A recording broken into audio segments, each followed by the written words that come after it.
துன்பப்படுத்துற அப்படின்னு சவுல் சொல்லுவாரு.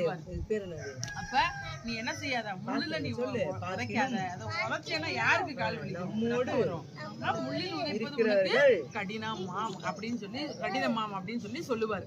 அப்படின்னு சொல்லிட்டு அவங்க இப்படி போயிட்டு அப்படியே இருந்தோடனே அவருக்கு கண்ணு தெரியாம போனோடனே 3 நாள் அவர் என்ன செய்ய மாட்டாரு, சாப்பிட மாட்டாரு. கண்ணு தெரியாம போயிரும், தண்ணி கூட குடிக்க மாட்டாரு. அப்படி எத்தனை நாள் இருப்பாரு? 3 நாள் வந்து இருப்பவர்கள். 3 நாளும் அவர் என்ன செஞ்சிருவாரு, பேசாம இருந்த உடனே இருக்கிறவர்களை சரி, என்னை நீங்க எல்லாருமே பாத்தீங்கன்னா அவனை நீங்க பார்க்க மாட்டீங்க, என்னை பாத்தீங்கன்னா அவனை நீங்க பார்க்க மாட்டீங்க. அப்ப வந்து கடினமா அப்படின்னு சொல்லிட்டு ஆண்டவர் பேசியிருப்பாரு. பேசின உடனே இவன் உடனே முழங்கால் போட்டு ஜோம் பண்றாரு.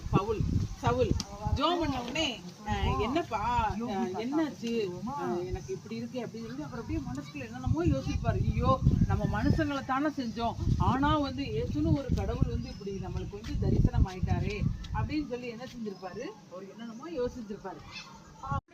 பார்க்கினும் நம்மோடு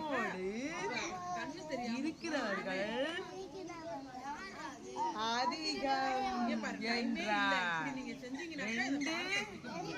ராஜாக்கள் 6:16.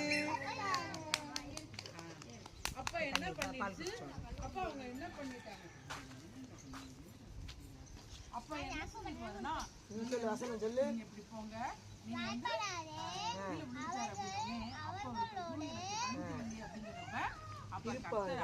பேசுவாரு.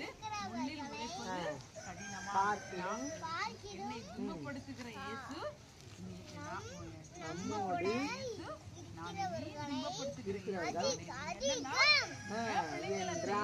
எனக்கே புரியுதா? அப்ப யாரு நம்ம பாட்டுக்கு 16